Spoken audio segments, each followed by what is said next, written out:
as they should be receiving it.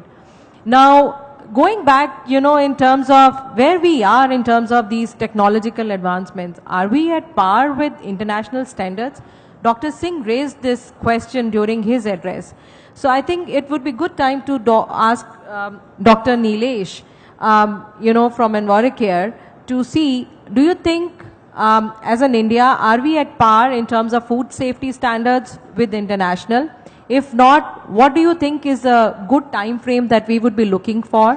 And additionally, if you can also talk about any sustainable, ways of keeping or increasing shelf life, anything new technologies related to which leads to a more sustainable product or food safety initiatives. Okay, thank you and good afternoon all of you. To start with, we have been hearing some words like quality and then trust and integrity. So I will not directly start talking on food safety and the analytical part of it, but I would like to share my thoughts on a few things. The first and foremost is we need to redefine our tricolor, the national flag. Now you will wonder that what has national flag to do with food safety and quality. Food safety and quality is a shared responsibility, and our national flag has been always regarded as the orange color as sacrifice, valor, white for peace and green for prosperity, and also the different colors based on the religions that are there in India. But going forward, this was okay for the 70 years of our independence, but going forward, whether our children and grandchildren, our generation, are they really able to connect to the concept of sacrifice and valor which the freedom fighters did a great job for the country, but are they able to connect with it? And actually the answer is no, they are not able to connect to the fact that someone has sacrificed the lab for the their life for the freedom of the country. So now where do we move forward from this? For the next 70 years, what should our tricolor represent? And I have some of my opinion on that. Is we have been talking about Make in India, and if you look at the concepts which our Prime Minister and the QCI has been coming up with, something called as zero effect, zero defect concept, the Z concepts, all these require certain basic concepts to be instilled in the minds of the young generation. And if we teach these people, the kids, that if your white color in your flag stands for quality, quality in terms spotlessly clean color, a white color, and the wheel is the 24/7 quality to be instilled in whatever you are doing in your life. The green stands for the sustainability and happiness. Are you doing a product in your country, whether it's food or it's any other product, engineering product, is it sustainable? Is it giving happiness to mankind? And the third thing is the orange color. Can this orange really represent something called as integrity, trust or ethics within the people of the country? Whatever they are doing, whatever they are manufacturing, whether it's food safety again or food quality or an engineering product, have they put a lot of integrity into its manufacture, and is there any trust on that product?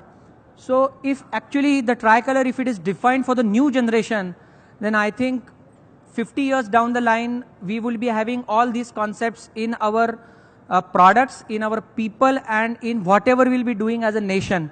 So these are my views on the integrity, quality, and the sustainability part. Now coming to the food safety and quality, the analytical part of it. We have about 121 labs that have been recognized by FSSAI. 16 of the labs are referral labs, and there are 72 government labs. Now if you compare all these labs with respect to their ability or capability to conduct the various tests given in our food safety regulation, I think only 10 or 20% of the labs would be able to meet the requirements. So it is good to encourage the labs to get the FSSAI recognition, but I think there has to be some mechanism in which to instill a stringent quality in terms of what is the scope of the laboratory, what is the methods what are the methods, what are the validations done by the lab, what are the range of testing, what are the different product categories that the lab would be able to test. Because if you are able to do bromate in water, that doesn't necessarily mean that you are able to do bromate in bread samples. They are two different mechanisms.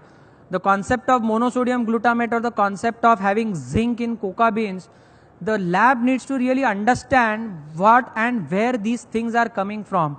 We have something called as NOTs, naturally occurring toxic substances. That is saffrol, hypericin, agaric acid, and I forgot the fourth one. So there are 4 NOTs that are there. Now worldwide, if you compare, there is nothing called as these NOTs in the codex or in international standards. But India for last 50 years have been doing it, and it has been actually transferred again into 2011 regulations. How many number of samples have really failed because of NOTs in the country? And this is the question I think we need to ask as a regulator or as a laboratory or as an industry. So point number 12 of annexure 2 of conditions of license says that you need to analyze the samples based on the risk assessment. Now as a food manufacturer, if we have a risk assessment of this, that there are actually no samples that have failed because of these parameters, then very well not do those analyses and save the cost on doing unnecessarily analysis, because analysis leads to paralysis. So don't do so much of analysis that you don't make sense out of it, but concentrate on something which will actually going to give you a true data. Like for example, the surveillance or the enforcement that soon is going to become more and more stringent. Like recently FSSAI did a milk survey program across the country, wherein about 1,500 samples were picked up across the country. We did the basic adulteration, but what about the adulterations or contaminants in terms of antibiotic residues or in terms of microbiology of that milk? Are we having safe milk? We are very fortunate because there's a concept in our house that we will always boil the milk and then drink it. But if you don't boil the milk, the chances of you getting food poisoning because of microorganisms are 100%. So these are some of the things that we need to inculcate as a part of food safety culture and not depend only on FSSAI.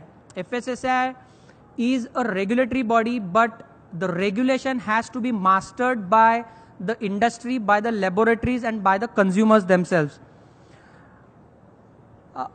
Apart from these basic things, how are we moving towards the analytical parameters, the shelf life study?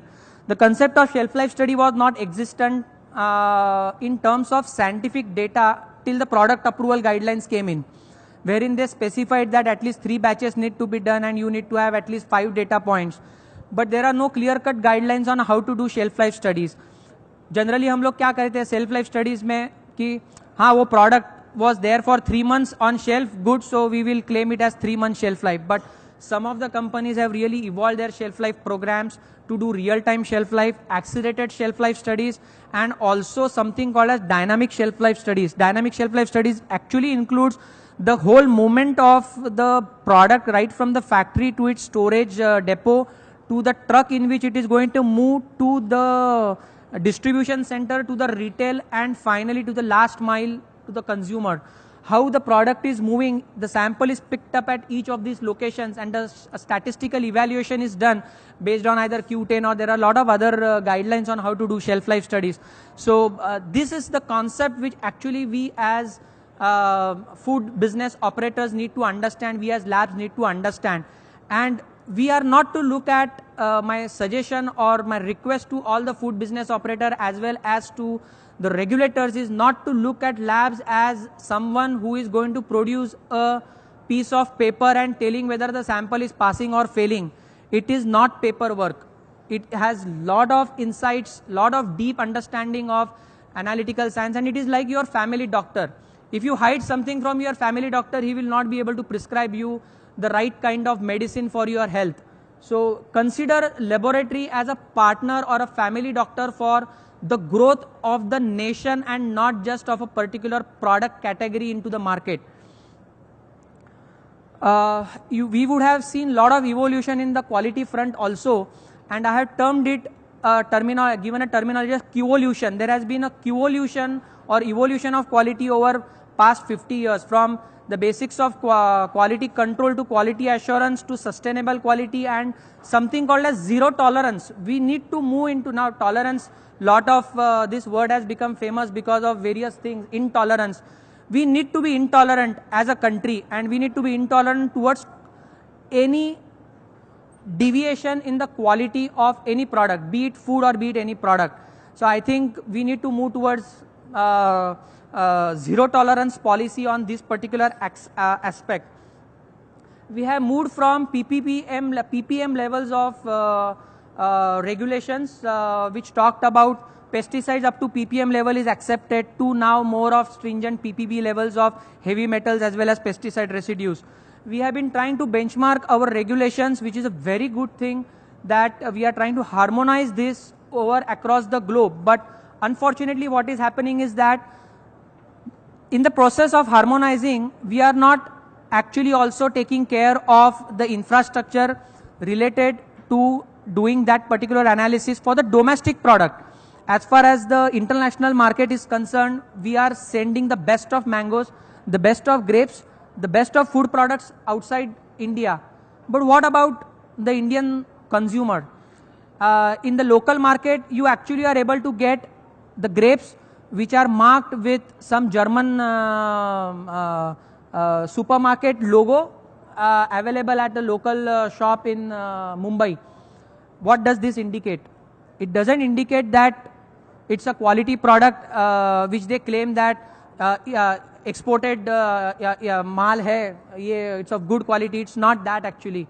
What it indicates that it has failed in something, some parameters, and it cannot now reach the shores of Germany, so it can be sold off in an Indian market. So I think this is where we as regulators, or we as consumers, we as Indian food business operators need to really take care of this particular concept of how do we tackle this.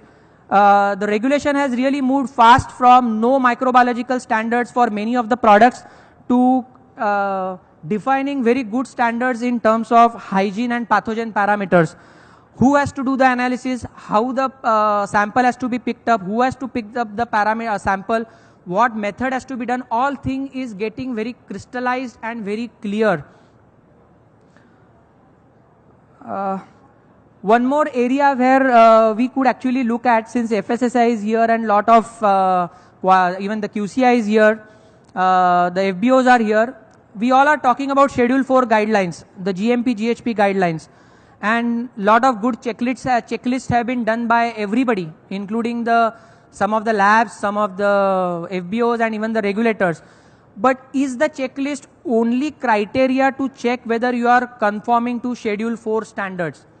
I would say that we require to have something more to really capture whether Schedule 4 is being followed or not. And that is something called as hygiene swabs or air monitoring to be done in the area premises where the food is getting manufactured, because that would be an indication. If you have zero coliform count or zero bacterial count in the swab that has been taken on this table where the food is getting packed, indicates that the Schedule 4 is being implemented by that particular company. So these norms need to come in FSSAI, and I'm sure it will come over a period of time and shortly also. Not just food, but how many of us have realized that the water that we drink in a dental clinic, or the water that is used for just cleaning your eye in an eye clinic, also has to follow certain standard which is primarily not followed because there is no standard guideline right now in India. If you look at some other countries, they give very specific guidelines of Legionella or E. coli or coliforms to be done in this kind of water samples, because it is directly exposing that water to the consumer, and more so to a consumer who is low on immunity. Another point that I would like to talk on surveillance and enforcement part is milk adulteration. We have been talking for last 50 years. Oil adulteration we have been talking for last 50, 70 years. But there are a lot of other aspects to surveillance also. Like I could give you an example that in Middle East, in Dubai, there was a surveillance recently done by the government wherein they had identified about 10-15 labs in the small country, and I asked them to pick up samples across all the supermarkets, retail chains and retail shops across the country at various different categories of food products. And they were asked to do GMO, they were asked to do Salmonella, they were asked to do Campylobacter. Now Campylobacter is not even heard of in India. E. coli 0157. We are talking about coliforms and E. coli, but we don't talk about E. coli 1057. So they want to find out that what is the quality of food across the supermarket chains, across the restaurants and across the small shops across the country. I think this is something which is out of the box. We are not talking only on the 70 years of our independence struggle or 70 years of adulteration, but we are talking what next 70 years or what next 100 years. And last point, madam, that you asked on increasing the shelf life. Now that is not directly related to the laboratories, but we are fortunate to even talk on this particular part because we are at the base of the pyramid where people come to us with various ideas and they want to test it in our laboratory, that whether a particular mixture of some chemicals is there, the mixture of some amino acids or mixture of some particular chemicals which they claim as patented, if you apply to the fresh fruits and vegetables, it will help increase their shelf life. Now this is something, new technologies are coming in, they are patented products, and I believe if there is a good validation done, there has to be hand holding from the research organizations as well as from the food business operators. If some hand holding is done on this, very soon we will be having products in the market which will help us to preserve something called as okra, which is there only for 3 days, 4 days in the market. It can have a 15-day shelf life. So these are some of the things actually we all need to look at. And one more last point is what sir said just now. Dr. R.P. Singh said that the government labs should concentrate more on becoming referral labs for the country. And I think if that is a thinking process, then we are on the real right track. Because having labs with all state-of-art equipments and doing the basic safety or quality analysis, we may not be going forward, and it is better left to the third-party organizations to do the quality and safety checks. But where would the country move should be defined by these referral labs in the country, and which would be none other than the government labs. So I think with this, I raised my case. Thank you. Thank you, Dr. Nilesh, for some thought-provoking, stuff that you just shared with us. And like you said, it's a shared responsibility, and we share this responsibility not just as partner in the supply chain or a production facility or a retailer, but as a government. So I would really like to know from Dr.